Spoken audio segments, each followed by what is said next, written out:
Welcome to the Idle Talk podcast. My name's Peyton, and as always, I'm joined by my co-host, Jacob. This week, we are reacting to the Survivor 50 cast. It was finally revealed by Jeff Probst.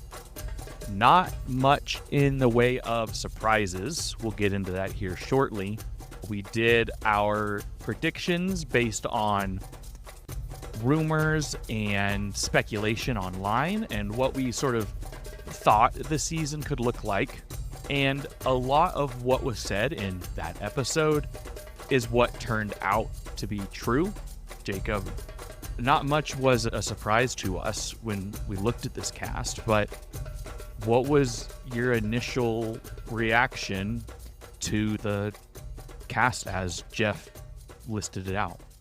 Well, I will say it wasn't, I wasn't surprised in the sense that we had already gotten these rumors, but that doesn't mean that I don't think the cast is surprising. Like, I think there are some interesting choices, which we'll get into, but I was genuinely surprised in some good ways and some bad ways about the cast. So overall, in my personal opinion, the cast is a mixed bag. It has some really great picks, and then it also has some picks where I'm just like, huh? And then I have some picks that I'm just like, I don't want to see them. So it's pretty mixed for me. I see the vision that Jeff and CBS were going for, and I think it's very clear that Jeff handpicked some of his personal favorites and CBS handpicked some personal favorites and weren't necessarily taking into account the way that they pushed the season initially being a celebration of Survivor's legacy and 50 seasons of Survivor. Looking at this cast, I don't get that impression. And I think that's what's most disappointing to me about the cast as a whole, is I look at this cast and I don't see a celebration of Survivor. Because we'll talk about it. There's almost a 15 season gap between and Aubry. Because Coach is 18 or 19. Yeah, 18. Tocantins is 18. Yes. And then Aubry is 32. Yes. So there is a 14 season gap. And I know that's technically like the Dark Ages. But Cagayan is in there. The fact that we didn't get anyone from Cagayan, one of the most iconic, like, new cast seasons. We'll dive more into this, but those are just my initial thoughts on the cast as a whole.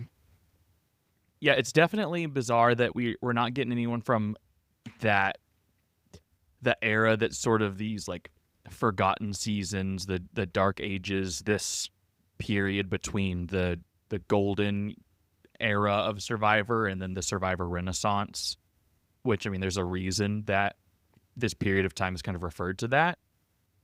I think maybe they feel like they're representing that era because they have both Coach and Ozzy, and South Pacific falls in that time period. So they're like, hey, we've got South Pacific representation. And I guess they're thinking maybe that's good enough. But it does feel weird that there is such a large gap in time. And then I think the big thing is that it's very 50-50, new era and pre-new era in the cast, which is something we knew going into it. We were expecting that.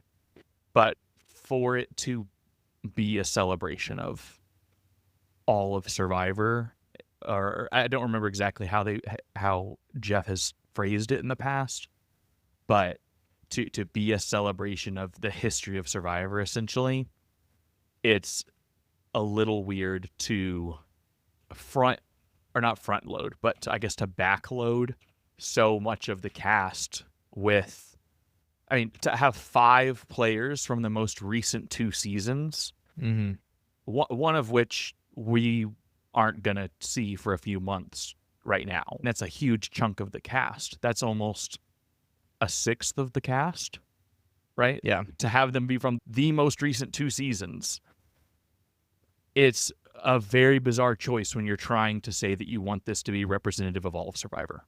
Mm-hmm. I think the best thing to do is probably just go through it one at a time, everyone that was chosen, and discuss each player that's here. I think the big thing is, are we excited about them? Mm-hmm. And if we're not, if we would cut them, like who would we rather have in their place?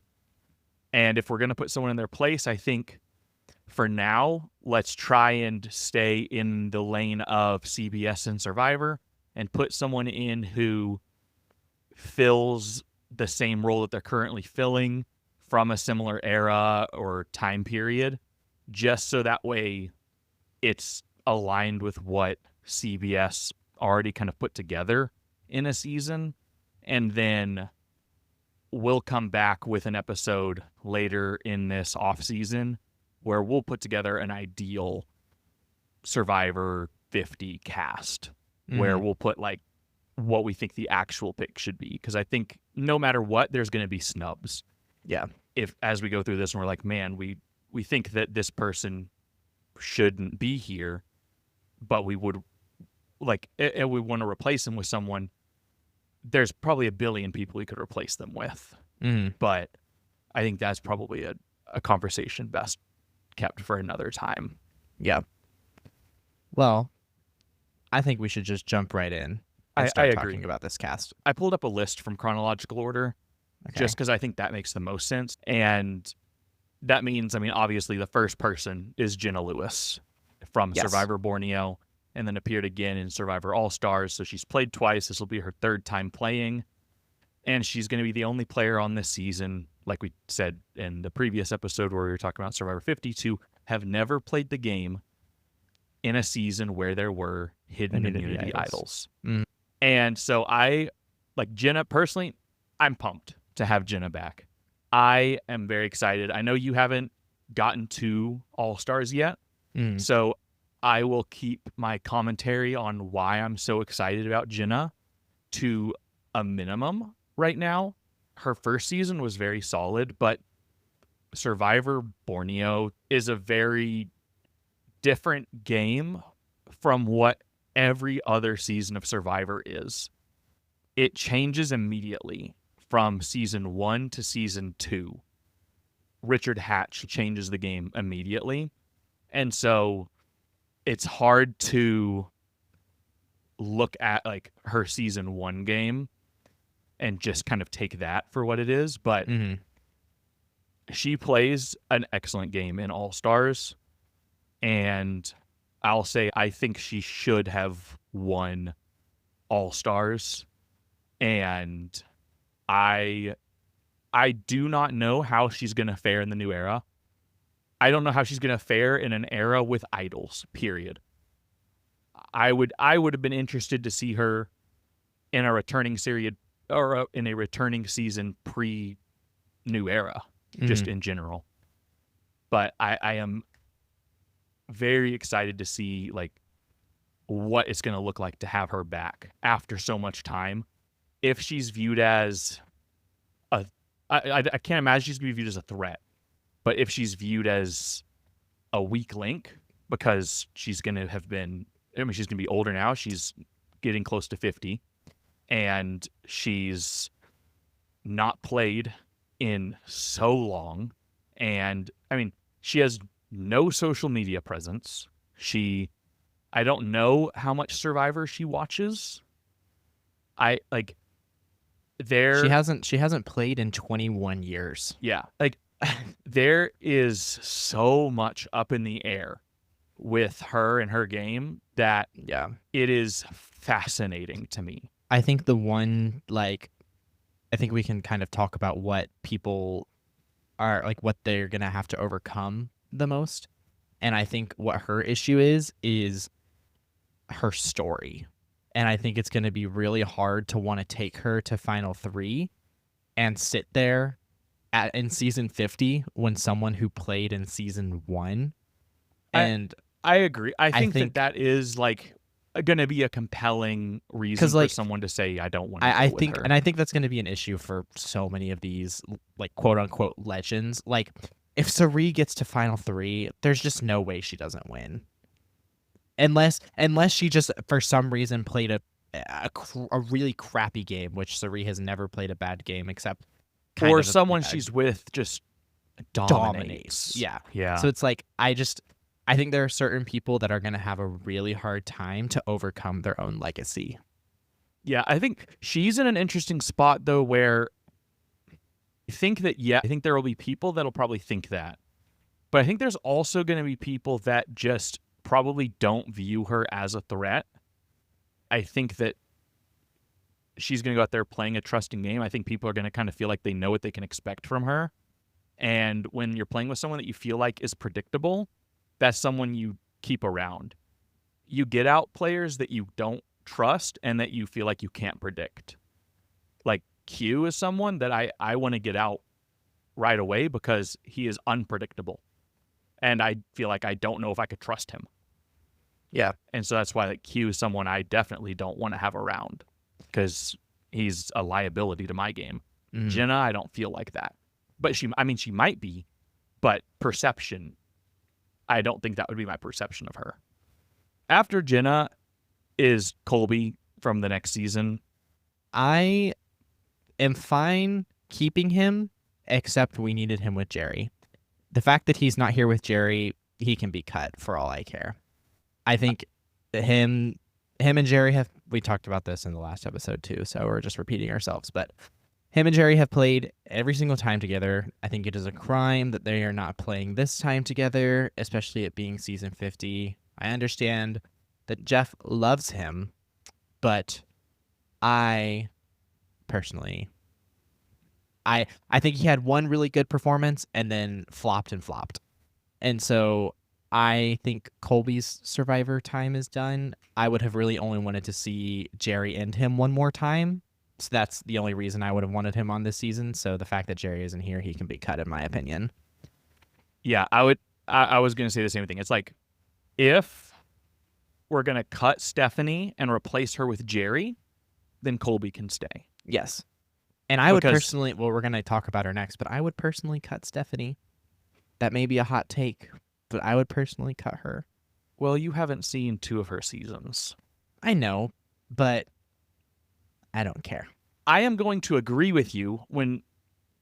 Here's what I'll say. I'm going to say keep Colby because I want Jerry. And I don't think having Jerry without Colby is as interesting, but I would rather have Jerry and no Colby than Colby and no Jerry. I completely agree. Because Colby doesn't seem to care that much about Survivor. His like social media presence is all about like his ranch and whatever wood welding work he's doing that week. And also like he's kind of a personality dud. Yeah. He's not super interesting. People just want him there for eye candy, if I'm being completely honest. Is he even eye candy anymore? He's 51. I mean, he's aged well. But it's like, this isn't prime Colby Donaldson we're talking about now. No, I know, but I'm just saying, like, I personally think he's not, like, interesting television. I think what made him interesting was Jerry. Yes, I agree. Whenever Jerry was out of the game in Australian Outback, he got significantly less entertaining to watch. Yeah. So I would say, like, I would lean towards keep Colby so that way we can bring in Jerry. And I'm okay with if we jump into the next one with Stephanie. I personally I really love Stephanie in Palau and Guatemala. Like, she's my easily she's my favorite player in Palau outside of Karen. But I'd be fine to cut Stephanie and bring Karen. That would be very interesting, but the thing is cannot fathom how Karen Grodel playing this game this long after. If we're just going for like a season of chaos. The thing, like, Karen was not very good at Survivor. And she was just entertaining. She was entertaining, but she wasn't very good at Survivor. She was okay. Like, honestly, and I'm trying to not, like, I don't want to, like, spoil it because I know you haven't got there yet, but, like, her problem was, it was outside of her control. What she ran into is just that people didn't trust her. and it wasn't anything she could control. It was just that like they just didn't trust her, and so that kind of screwed her over. But it was clear that she understood what was going on, and she's very smart. And so, but she couldn't really play the game, and she was horrendous at challenges. And so, in the tribe portion of the game, she got very lucky that she was on a tribe that literally never went to tribal council. Yeah. Never.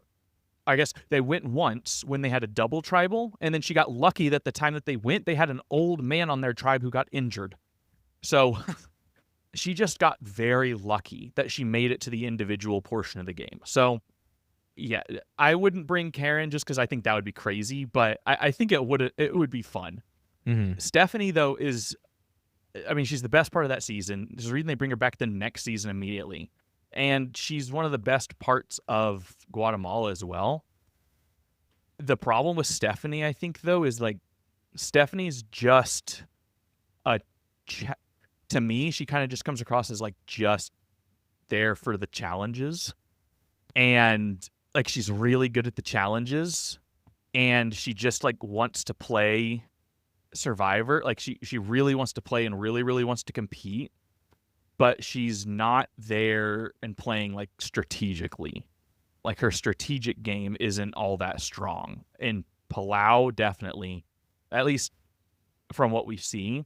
And then in Guatemala, it's okay, but it's more about like relationship building, not as much like strategy, which in these early seasons, strategy wasn't as important, but still you can tell she's not thinking about it as a game as much. Mm-hmm. It also feels like they could have brought her in as a challenge to Cirie because of their history. Yeah. Because it definitely feels like with this cast, they are deliberately picking people to cause drama. Yeah. And I feel like that leads directly into our next contestant, who is the iconic Cirie Fields, who is coming up on her record-setting 5th time playing Survivor, which is crazy. And she's also coming off the heels of playing Australian Survivor, and she has also been on Big Brother. She has been on Traitors. She has been on some Snake in the Grass. Yep, she did Snake in the Grass with Stephanie. Yeah. So I have mixed feelings about Cirie. I'm happy she's here because she's so legendary, but I also would not have been upset if she wasn't included, just because we've seen her so much and we've seen her in other things so much. So honestly, with Cirie, you can take her or leave her. Yeah, I think if they drop the cast and like Cirie and Ozzy are not here, I don't think people complain. They have been celebrated enough. Yeah. Like people don't there aren't going to be people clamoring about them being snubbed in the way that they are about other players. Mm-hmm. So I don't really care one way or the other. Personally, I would rather give that spot though to someone who hasn't had the same opportunity. Like if we're talking, I mean, if we're trying to replace her with a female, I was gonna say like I would maybe swap her with like, I don't really know who I would swap her with. Like if we're considering like from her original era, like Panama. Well, era. I mean, we're saying that we're talking about that era, you can go straight over to China, and we can talk about bringing in Amanda. Yeah, that's true. I would have probably rather, honestly, I think I would have rather have like Natalie Bolton. Yeah. Over Cirie. Like Amanda or Natalie, I would have been fine with. Yeah, those are all the same era. I would have been fine with Courtney. One that would have been so cool, but would never happen, would be Jules from Vanuatu, who after the season dated Jeff Probst. But like she was so good in that season. she would be so fun to have back. She's only played once. Like, that would be so cool to have her back. Mm-hmm. She's never going to come back because they dated. But, like, that'd be so cool. Yeah. But honestly, Cirie's inclusion just feels like CBS trying to, like, drum up hype because of how legendary she is, and they just want her to win so bad. Well, they've tried to get her to win before. I think you also have to consider the fact that, like, you're gonna bring in some Big Brother audience people because she's played on that, and then Traitors. People have seen Traitors. Like, you'll probably bring some of them in. The interesting question would be, like, if anyone who learned about her on Big Brother has seen her play Survivor, you know, because same network, they're gonna do cross promotion. They're gonna try to bring in all the Big Brother fans, but then also Traitors. No one who learned about her in Traitors has seen her play Survivor, so that's probably another reason why you bring her, is because she has an audience beyond Survivor. And so that, I think, makes her someone to bring on. And there's another player down the line too who has an audience beyond Survivor that I think is another reason why they, like, bring them on too. Yeah. Well, next we have Ozzy, who is also joining Cirie in a record-breaking 5th appearance, which Ozzy and her have already played together twice already. Yep. This will be their 3rd time playing together. They have played a lot, and I also personally didn't really need to see Ozzy again.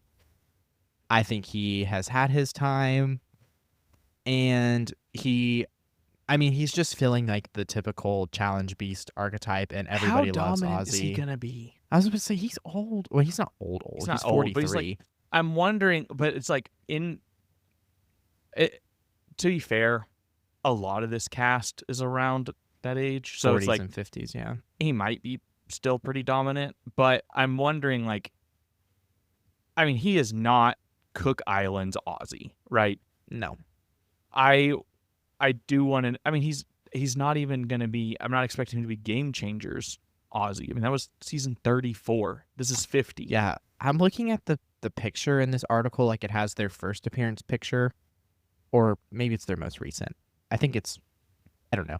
It's not their most recent, but I don't think it's their first one. What is he wearing? A yellow shirt. Does he have facial hair? Yes. That's Game Changers. Okay. So, like, his jump from what he looks like in Changers to what he looks like now, he looks kind of rough. I'm not going to lie. I don't want to hold his looks against him for how he's going to perform, but we'll see. Yeah, I'm not going to consider him a challenge beast preseason until he shows us that he's the same old Ozzy. But as of right now, it's the same thing with, like, Colby. I'm not really considering him, like, challenge beast. Like, Ozzy v. Jonathan, I take Jonathan every time. Like winning a challenge? Yeah. Yeah. And, you know, like, Ozzy v. Joe, I probably take Joe. Like, there's just some of these other guys that, like, I think are probably, it depends on the challenge, obviously, but I don't know. Challenge beast is going to be an interesting thing to see if he's still got it. Is Joe older than Ozzy? They're pretty close to the same age. I think they're pretty close to the same age. Yeah, Joe's older. Joe's 45. So it's like, it's not, like, unreasonable to think that Ozzy's still got it, you know? It's just he's been doing it for so long. So, I mean, I'm not going to doubt him, like, entirely, but I need him to show me that he still got it. Yeah. Someone else I'm interested to see if they still got it, though, is Coach. I know Coach has still got it in terms of his coachy self. Persona. Yeah. And, I mean, he is Silver Fox now. I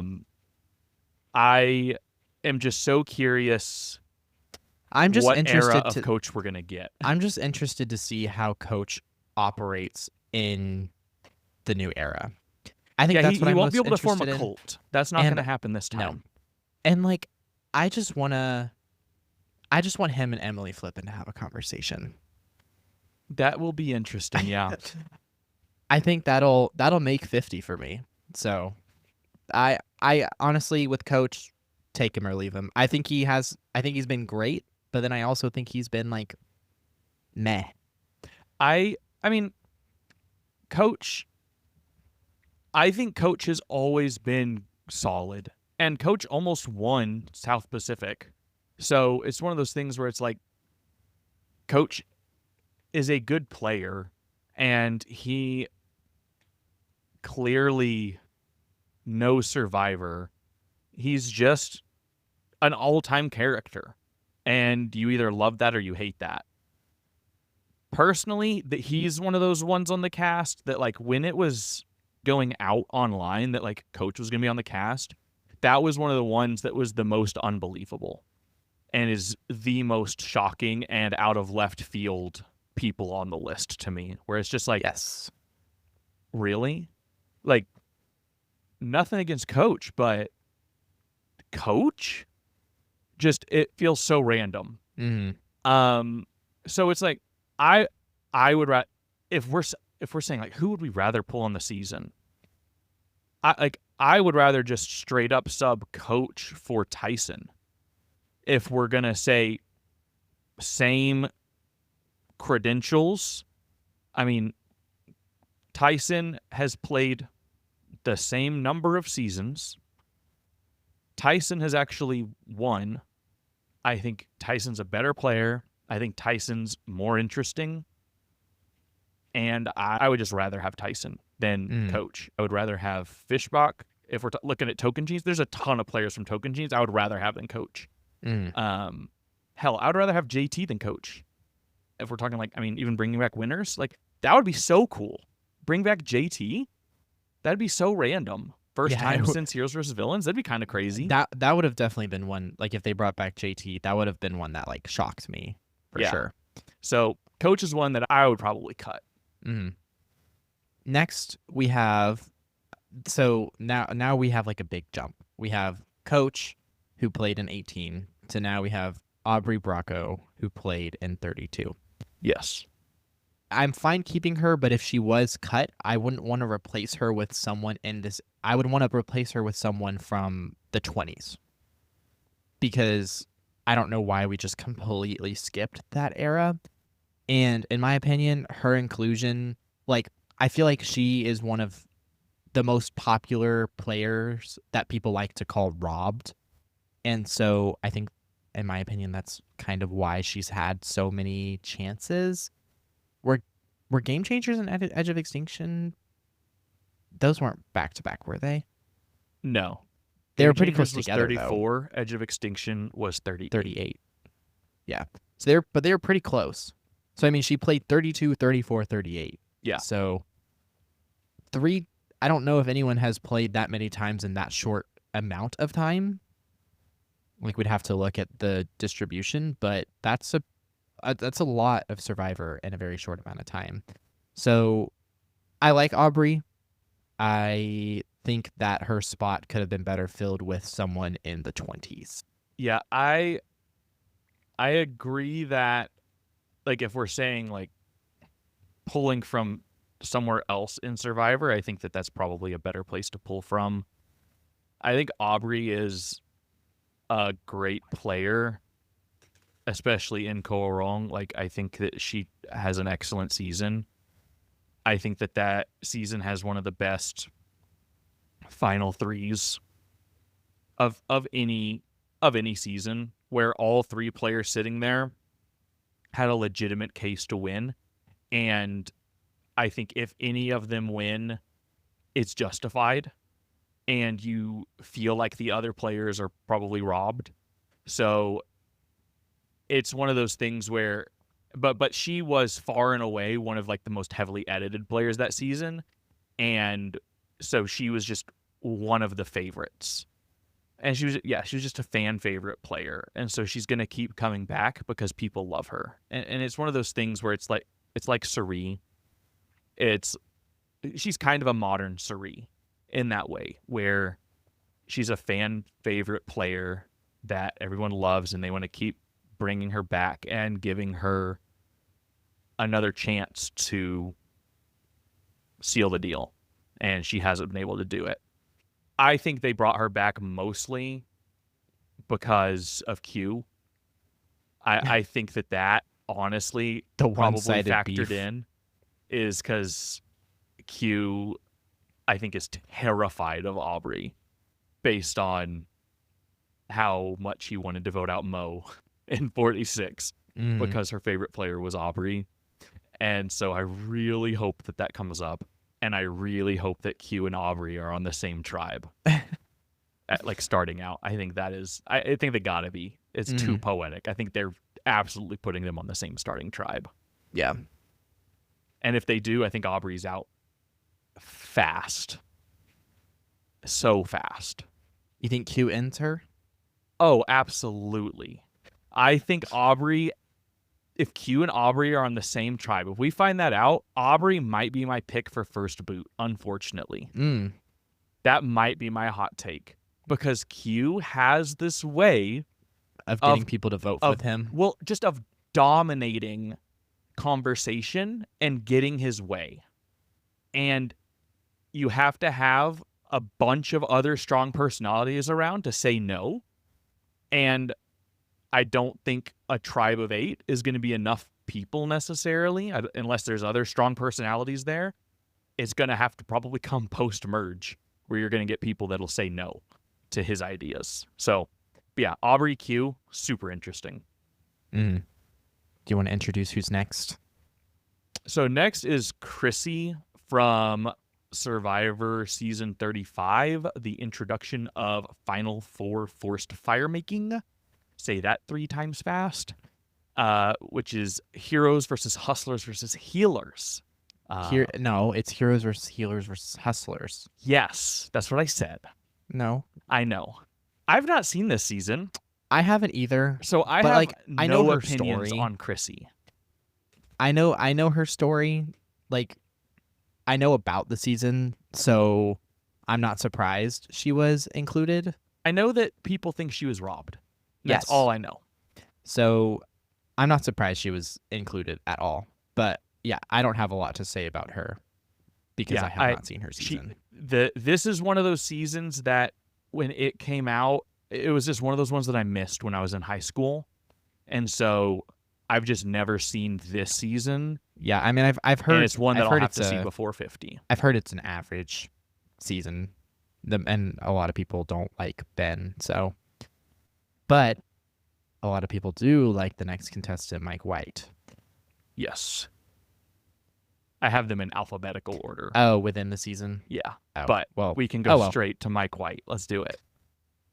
When they announced Mike White, I was very surprised because, I mean, I know he's like a fan favorite, but the thing that shocked me is like he's really famous now. He's always been famous. Okay, yes, but I did not know him before. Like if I had been watching season 37 when it came out, I would not have known who Mike White was. Yeah, but I mean, I guess, yeah, like you've just never seen the movies that he's made.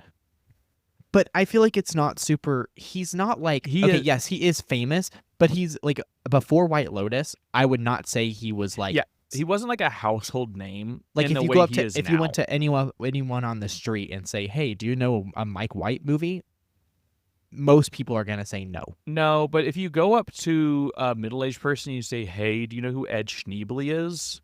They probably say yes. It's a character that he plays in School of Rock.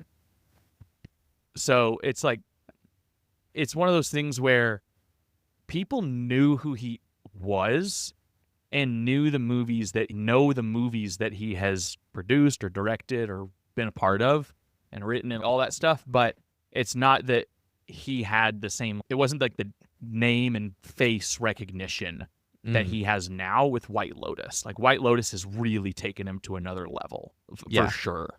So I think that's what I was most shocked to. I honestly think he was probably the most surprising one on this cast to me, besides like the 48 people being included and stuff like that. But I guess I'm not surprised because of how well liked he was in his season. And I think it brings I think CBS is honestly doing it for the hype because of how big White Lotus is. But I just think it's very interesting to have a very wealthy person on Survivor. You think that CBS is doing it for the hype? Or you think that are you saying CBS is bringing him on because of how popular White Lotus is? Yeah. He was And I think one he of wants the to come. No, you haven't seen David versus Goliath, right? So you need to watch David versus Goliath. It's so funny because like basically like every player that they picked for season 50 are from the random in between seasons that you haven't seen, because you've seen the ones that they decided not to pick from. Yeah. Which is so funny. But he is main character of that season. Him and Christian are fan favorites. Do you know where he finished that season? Mhm. Okay, so you know that he's the runner-up? Yeah. Okay. I know he got second. Yeah, so it's like he did very well. Like he made it 39 days. And everyone out there knew who he was. And they knew that he is Hollywood guy. He is Mike White. They know the movies. They know the stuff. They know he has money. And he still made it to final tribal council. And got votes.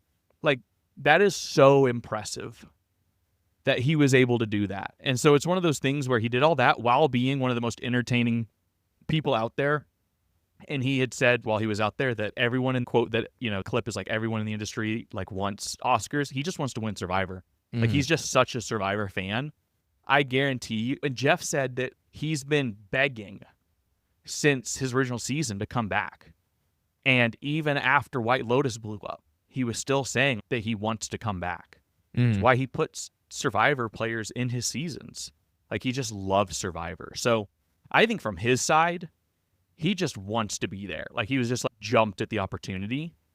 I think CBS, on the other hand, yeah, they probably were like, hell yeah, bring in those White Lotus fans. All right, who do we got next? So Christian and Angelina from the same season are, I think, in the same vein. They are we're bringing in 3 players from one of the best seasons of modern Survivor. And these, so interesting. Like we have 1 Goliath and 2 Davids is what we're bringing in here. And it's really the best of the Goliath tribe in Mike, and then the 2 bests of the David tribe in Christian and Angelina. And I think Christian is probably one of the all-time best Survivor personalities ever. And he just is phenomenal television. And the casting department in David versus Goliath absolutely popped off with their castings, and Christian is the crown jewel. He's so good. And he's one of those ones that people thought, like Emily, wasn't ever going to come back because he started teaching, and it just didn't seem like it was ever going to be in the cards for him to come back and play Survivor. So him coming back and playing in 50, big deal. And then Angelina, just, you either love her or you hate her, but she is peak television. She's chaotic. I think she's hilarious. I love her. And she needs a jacket. She's freaking cold, guys. Yeah, I mean, I've seen clips of Christian and Angelina, so I'm not surprised with their inclusion at all, but I will definitely be watching David versus Goliath before 50. You have to. It is so top tier Survivor in terms of the modern era. It's very good. Yeah. Well, next we have Rick Devens, the first co-host of the On Fire podcast. Jeff is in love with Rick Devens. Yes. I am not surprised at all by his inclusion. It's honestly insane how much Jeff loves this man. So, yeah, not surprised at all. He's entertaining. CBS almost gifted him the win until Chris Underwood had to take him out. Well, because of CBS's own dumb twist. Yeah. In Edge of Extinction. Like, Yeah. CBS did this to themselves. Yes. or not even CBS, Jeff. Edge of Extinction is Jeff's idea, and Jeff still loves Edge of Extinction. Do you think the Edge comes back in 50? I have seen people talking about it. I think it could happen. really hope not. And if it does, I pray that it is not the same setup.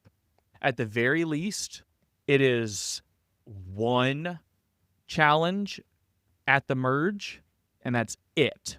Yeah, not one at like Final 5. Or maybe pre-merge, yeah. Yeah, definitely not Final. Like, Final 5 was so, like, the dumbest thing they ever did. And then giving an idol, we could make a whole episode about how stupid that mechanic was. Yeah. But, yeah, that was wild.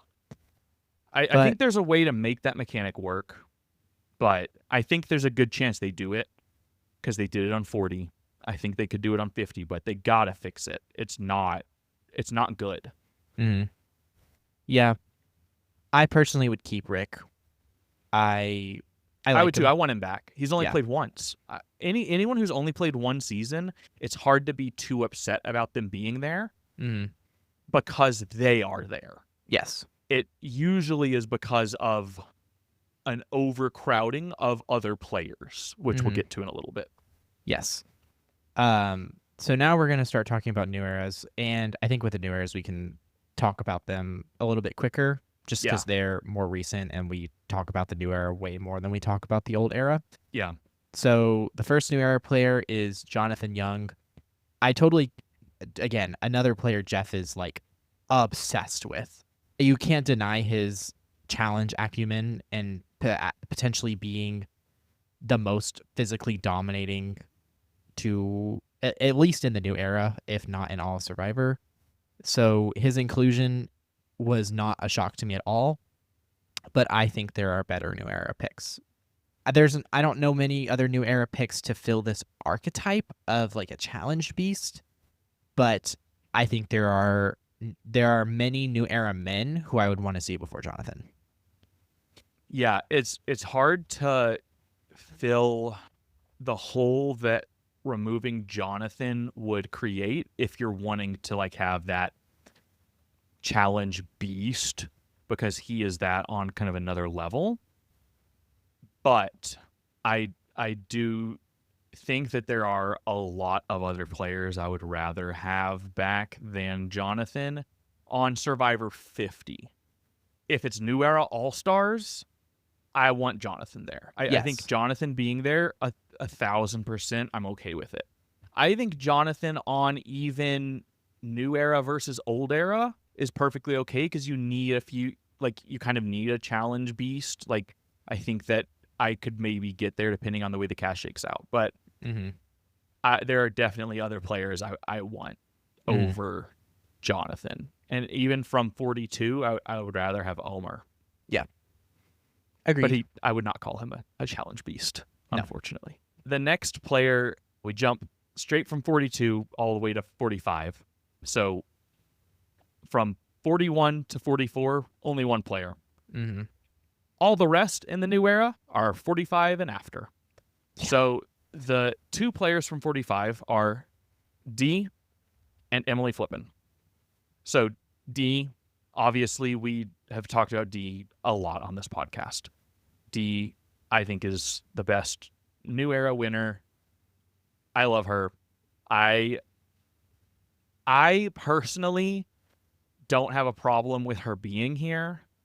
I have a problem with her being here and there not being another winner of like her substance. Because like Kyle is of her caliber, I would say. But Kyle is like threat levels through the moon because everyone just saw him win. Mm-hmm. And so I think that like if you're going to have a winner, you need to have a winner on each tribe. So you need 3 winners minimum. Mm-hmm. And I think you need probably an old era winner and maybe like you need a winner who's kind of legendary. Like if you had Tyson on this cast too, I think Dee being on this cast, totally okay, because that is some serious competition both ways. You've got like the best winner of the new era, legendary Survivor player, and winner Tyson. Like that's two players who have won who are going to Clash. cancel each other out in terms of threat level being a winner in the game. Yeah. I love Dee as a Survivor player, and I think her inclusion in 50 makes sense. Again, on fire co-host Jeff loves her. But I think I agree having two winners, they need more. If you're going to I honestly kind of wish they didn't do any winners, but that's just me. I think if your winners are going to be Dee and Kyle, you shouldn't have done any winners. Yes, I agree. If we were going to do winners, I'm fine with Dee being one of the winners, but I think we needed at least 3. I think you need anywhere from like 4 to 5, honestly. I think if you give me this season and the winners are Dee, I'm going to keep saying Tyson just because now I really like that idea. But Dee, Tyson, or someone similar, whatever, hell, JT, I don't care. And then Vesepia. Oh, yeah. I'd be all for that. it. I love that. I don't care. I am here for it. Love it. I'm absolutely here for those winners. But Emily Flippin, yes, 100%. Oh, yes. All day, every day. Give me Emily Flippin. She, no matter what season 50 was going to be, she was in my list to be there. And I am very happy. So, yeah. I have seen people not wanting her. And I am shocked by that. I've seen a lot of people on Twitter being like, oh, her arc was like complete in season 45 and like I don't need her, like I don't want her to like her arc is finished. And I'm like, okay, yes, she had a buttoned up arc in terms of her character development, but I don't think that means that they are done playing Survivor. Yeah, just because you had a good arc in your season doesn't mean you don't have more to offer. Like, I think, man, I'm going to keep talking about Tyson, but I think Tyson had a complete arc in Tocantins, and then he came back. I think he actually had a pretty all right arc in Heroes versus Villains with him and Coach, and then he came back and had just like somehow it tied all of his Survivor like time together, and it was like, oh my God, he has grown so much as a person and a player in Blood versus Water. And it's like, you can build on your Survivor legacy every time you go, and it doesn't necessarily take away from your previous times you were on. Mm. It can, but just because you keep going doesn't. It's like Boston Rob continuing to go on. Like, it doesn't necessarily take away from the previous. Like, if Boston Rob never goes back on Survivor, it doesn't, like, just because maybe his arc on Marquesas, he didn't have a complete arc because he left pretty early. But I would say he had a complete arc on All Stars. Like, he got a wife out of it. But he comes back in Heroes vs. Villains, and then he comes back on Redemption Island and wins the thing. Like, you can come back and continue to build your legacy. That's kind of what Survivor's about. Yes. Now we have 3 players from Survivor 46. Oh, yeah. We have Q Burdett, Charlie Davis, and Tiffany Nicole, whatever. Urban. Yep. I keep Q. Yes. He's amazing television, great chaos. I am fine with Q. It's so funny. You remember when we watched 46? Yeah. And we podcasted 46. We did not like Q. Yes, I know, but I think retrospectively, he has aged well. I agree. I just think in 50, we're not going to feel the same way. Probably not. But he really annoyed us. Yes. A lot. But there was no way he wasn't going to be here. But that's because he was going after our people. I was about to say, he was going after people we like. He was going after Tiffany. He was going after Venus. That's the thing. Like, did you see Venus's Instagram post? Where she posted a thing and she put a crown on Charlie and Tiffany's head and then like canceled out Q. Yeah, like blocked his face. Yeah, that was so funny. Amazing. So I'm okay with Q. And I think I'm 50-50 on Charlie. I personally really, really like Charlie. I really, really like him. So I like I, Charlie too. but I think he fits the mold of a new era all-star That's what I was more gonna than say. Yeah, Survivor 50. yeah, he is new era all star through and through, or like second chance through and through, or something like that. It's just it's not Survivor 50. Mm-hmm. Like Survivor 50 to me is like all-time players who played all-time games or all-time personalities who represent what Survivor is. Mm-hmm. And Charlie isn't that. And I love Charlie. He grew on me so much. I did not like him preseason. I didn't particularly like him that much in the first few episodes of that season. But he grew on me so much. Mm-hmm. And so I think that he's one of those ones that just like, it doesn't feel like it fits for Survivor 50. And it's the same thing with me for Tiffany, where she Yeah. just feels so out of left field. She is the most wild card.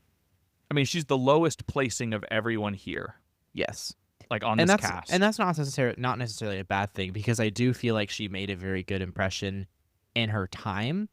But again, very much new era all-star, not Yes. Survivor 50. Yeah, But I agree. I think she is coming in the best position because she has the lowest threat level.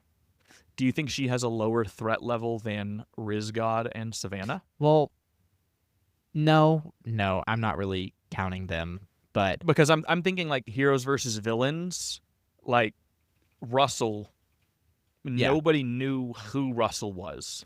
yeah. So I don't think she has a less threat level than them, but definitely one of the least high threat levels of the entire cast. So I honestly think she could do really well. Yeah, she has a low threat level, but has also networked with a lot of these people and sort of pre-gamed in a way. In the fact that like she's, she goes to Survivor events. She's probably met most of these people and she has relationships, but she's not gonna have the same heat on her as a lot of these other players necessarily. Yeah. Next, we have my number one pick for the new era, in Genevieve Mouchaluk. I don't know how to say her last name. I need to learn. But anyways, we have Genevieve from 47. I am so excited to see Genevieve back. We've talked about her at lengths, but I think she is one of the most emotionally complex and interesting players we have seen in a very, very long time. And one of the most compelling characters in terms of how her narrative changed from being purpled to being one of, if not the best player of the entire season. So I am so excited she's back. Yeah, Genevieve was just such a standout on Survivor 47, and I think that it was a no-brainer to bring her back if she wanted to come back. There were rumors that she didn't want to, and so I didn't really know if she would make an appearance here, but I was pretty sure they were going to try to bring back either her or Rachel. And so out of the two of them, like, I love Rachel, but I would rather have Genevieve over Rachel, because I think Genevieve, obviously a more complex player and character, and Genevieve hasn't won, and Genevieve has more to prove. So I think she brings a lot to the table. I do think Genevieve probably has a pretty high threat level in terms of like these new era players, because she had such a good season and it's pretty recent, but hopefully that can be overshadowed by the fact that Dee is there and Kyle is there, and then you've also got like Joe and Camilla who were on a more recent season, so maybe she can be shielded a little bit by other new era players, and then of course the legends, and might be able to sneak her way through. I've seen a lot of people predicting that she wins Survivor 50, like on polls and stuff. I feel like people are just voting for their Fan. favorite, Oh yeah. not actually voting for who they think is going to win. Mm-hmm. But I do think she has a very good shot. It just kind of depends on what her tribe looks like. Mm-hmm. But All I right. would not cut her. Yes. Now we have a disappointing portion, for me at least. 2/3 disappointing. Yeah. So, 48, there's Camilla, Kyle, and Joe. Cut Joe. I don't need him. The first person I would cut is Kyle, actually. Because I would say he just won. Yeah, yeah. Like literally everyone just saw him win. He has a 0% chance to win. If he is not voted out the first time his tribe goes to tribal, that will be very impressive. Yes. But what I will say, if he wins Survivor 50, he is immediately the greatest Survivor player of all time. Immediately. Because it is so much more impressive than any of the other 2-time winners, because he won back-to-back. Like, literally, everyone just saw him win. It is as fresh on their mind as possible. And he's out there with one other winner. Tony did it with 19 other how many other people did they have out there that season? Were there 20 total? So 19 other winners? I think it was 20, yeah. And then Sandra did it with 3 other winners. And so, like, it would be the most impressive, because there were 4 that season, I'm pretty sure, right? Her, Parvati, JT. Yeah. So, like, it would be, and that season also had 2 future winners, 3 future winners, at least. I can think of 3. Coach, Tyson, Boston Rob. Coach never won. Oh, no, second place. Sorry. Tyson, Boston Rob. So 2 future winners. Yeah, so, like, anyways, it's more impressive than that, is what I'm trying to say. Mm-hmm. But I give it a 0% chance. So it's like, why even invite him? Yeah. New Era All-Star, not For Survivor sure. 50. Yes. Then it becomes a Joe, Camilla question. Camilla, I'm okay. Like, if we're going to have someone, like, from 48. Yeah. I'm guess okay. Camilla. I'm okay with Camilla, but I don't need Camilla. It's the same thing where it's like, just saw her. It's the same thing where it's like New Era All-Star, not Survivor 50. Yes. It's like, if I'm talking about Survivor 50, I want Carolyn. I don't want Camilla. Yes. If we're talking Survivor 50, I want Jesse. I don't want Joe. Yes. You know, that, like, there are so many other New Era players that are better representations of what the New Era is and what it means to Survivor than these players that we just saw, and we haven't really had time to marinate with their game yet. Mm-hmm. And especially when it was 48 and it was kind of a stinker of a season. Yeah. And they had to have made these decisions before the fan reception. So, I don't know. I think the casuals liked 48. It was really just the people online who hated 48. But feel like 48 was a season that casuals would like. I mean, it was the most watched television program from this last TV cycle. Yeah. Like, of the live TV or reality TV. Yeah. Out of all reality TV, it was most watched, and more than 47. So it's not surprising. It's just disappointing. But lastly, we have the 2 choices that I'm probably most upset about. Just the fact that we're even including people from 49. Personally, I am indifferent towards their inclusion until I see 49. But we have Rizgod and Savannah. We don't have anything. I have nothing to say about them other than I hope they are very, very entertaining. And that's the thing, is like, they made the decision to invite them. Like, it's the same thing like with Russell, right?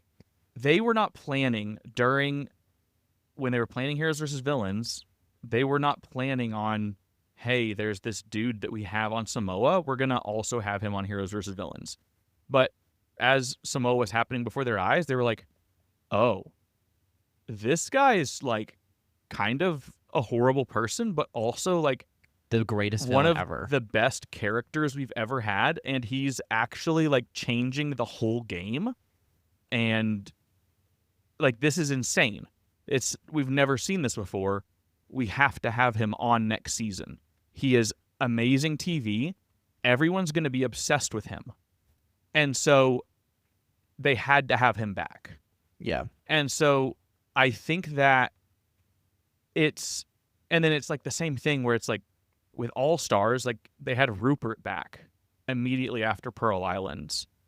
And so I think that if they are good and interesting, like if they're good players or really interesting players, I'm not going to care like that much. Like, obviously there are other players I would have rathered here. We didn't get them, whatever. But personally, I'm just going to reserve judgment until we see them, because like it's annoying for us because we haven't seen them.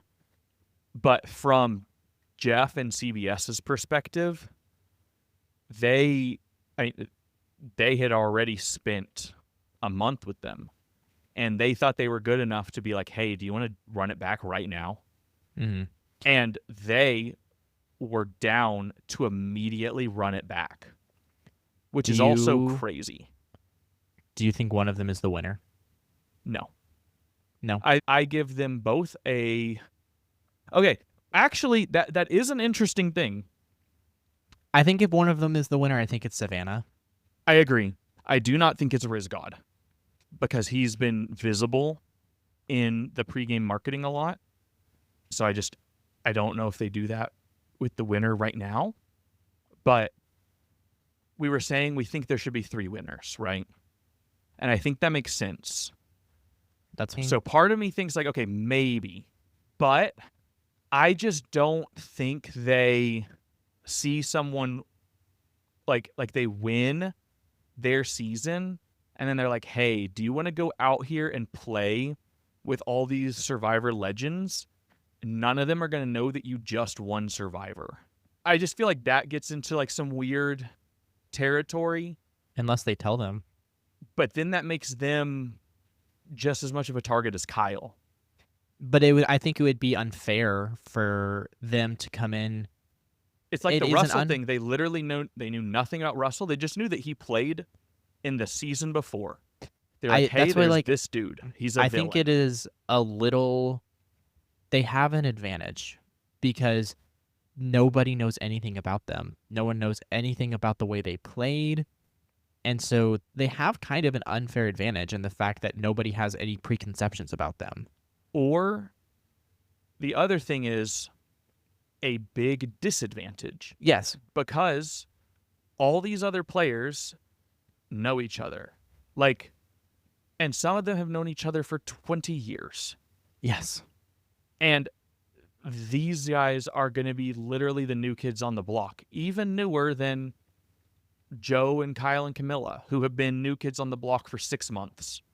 So it is going to be a very interesting dynamic. Because that's kind of why I'm also not that mad about it, because it is going to be very weird to see. If one of them wins Survivor 50, that will be crazy, bizarre. And I don't know how people are going to react to that. Yeah. It better be an all-time great win if that happens. Yeah. Because people will be pissed if Riz God like knocks out Cirie and wins Survivor 50. Yeah. I mean, people are going to burn down Jeff Probst's house. Mm-hmm. Like, that would be wild. Can you imagine? If we have to sit here and talk about how in the most recent episode of Survivor 50, Riz God orchestrated Cirie Field's blindside. That's literally the future that we're heading towards right now. We're heading towards a world where there's a potential where Riz God is dominating the island And Right now, he is potentially dominating the island right as we're right recording now, this episode. Riz God could be orchestrating blindside votes of Survivor legends like Cirie Fields, Stephanie LaGrossa, Colby and Colby Donaldson. Donaldson, left and right.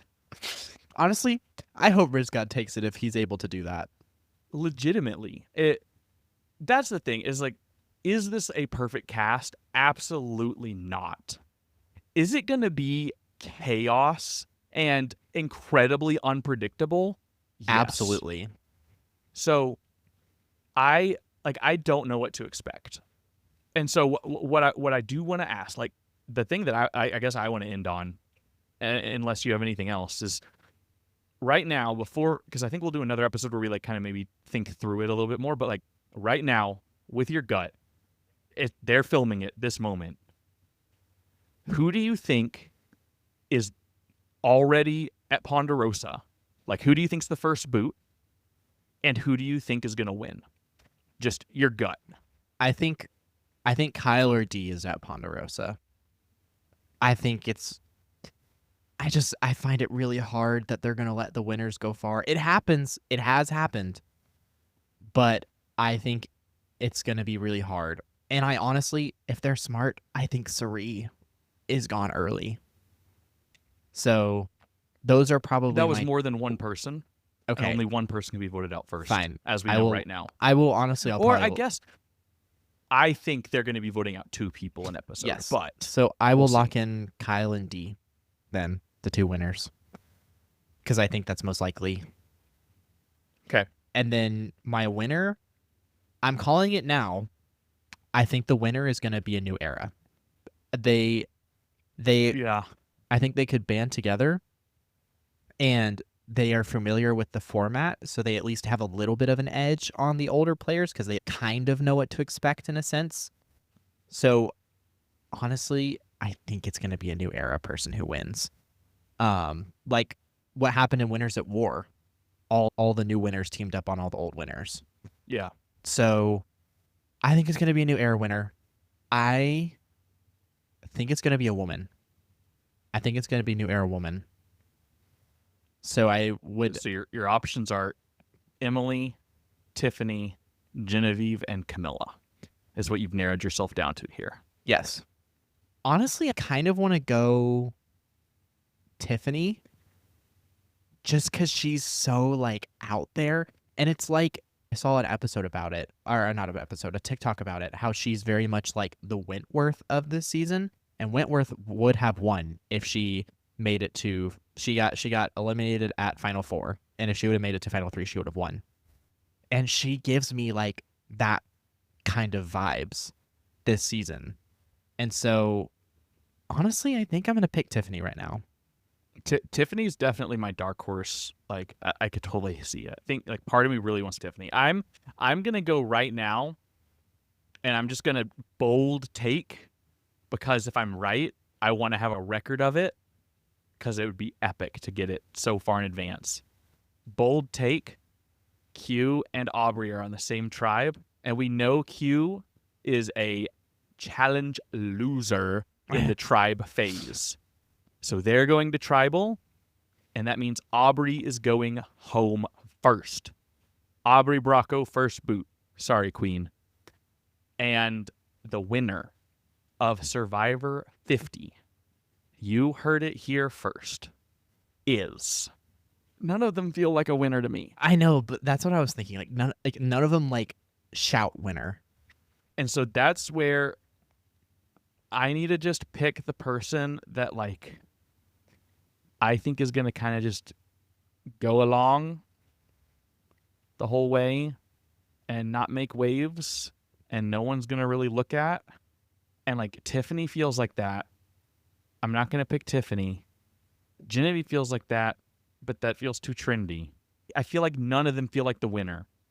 But maybe I just say it for the giggles. I think it is finally her time. Coming back 50 seasons later, it's going to be Jenna Lewis. I think that production has scripted it to be so. the prodigal daughter returns and Jenna wins. I don't think that's actually going to happen, and I think that prediction will probably change when we get closer and we start thinking about this more. But I think that she's just going to be so unassuming, like in other people's eyes, that no one's going to really give her much thought, and she's going to be able to skirt her way to the end. Mm-hmm. So I think she's got a good shot. So sorry, Aubry. Congratulations, Jenna, on your $1 million. The same prize it was 25 years ago. Do you think they're going to increase the prize? For 50? Mm-hmm. They should have increased it for 40 and kept it there. But I don't know. Yeah, it should be $2 million by now. Yeah, because you win it and you don't even become a millionaire. Yeah. Really. You become a $600,000 millionaire. Which I guess is more money than they make in Aussie Survivor. So. Yeah. Because they only get 500,000. Yeah.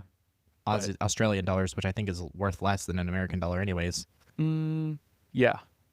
I did the math on it at one point. It's still, whatever it was, it came out to less than ours with taxes. Yeah. They probably only get like little over 200,000. It was like 330 when I did it last time. That's pre-tax. They don't pay taxes. Oh, well, that's nice. That's right. It's tax-free when it's winnings. Well, that's nice. So that's why it's 500,000, because there's no taxes on it. Makes sense. That's another one of those fun things that we'll maybe we'll talk about more when we have our episode in the coming month, maybe, about Aussie Survivor and U.S. Survivor. So you can look out for that one. Yeah. Well, that was a lot. Yeah. And there will be a lot more. Yes. I'm sure. We're on the road to 50 right now, for better or for worse. Do you have any better? Yes, hopefully for better.